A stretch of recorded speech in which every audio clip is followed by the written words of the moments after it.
మీలో ఎంతమంది ఈ స్వీట్ ట్రై చేశారు? టేస్ట్ అయితే అమృతమేనండి. తినే కొద్దికి తినాలనిపిస్తుంది. దానికోసమైతే 1 కప్ మకాన వేసుకొని 2, 3 నిమిషాల పాటు వేయించుకొని పక్కకు తీసుకోండి.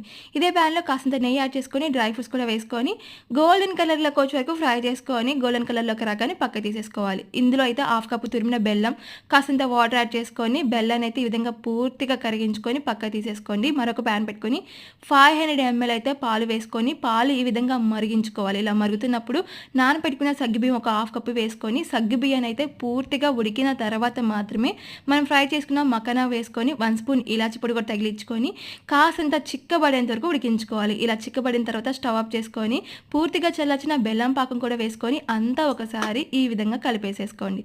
అంతేనండి, చాలా సింపుల్‌గా అయిపోతుంది. ఇంకా లాస్ట్‌లో డ్రై ఫ్రూట్స్ యాడ్ చేసుకుంటే టేస్ట్ చాలా బావుంటుంది. మకానాతో చేస్తాం కాబట్టి హెల్త్ కూడా చాలా మంచిది. నెయ్యి తగిలిసి తింటే అద్భుతంగా ఉంటుంది. నచ్చితే కనుక లైక్ చేయండి.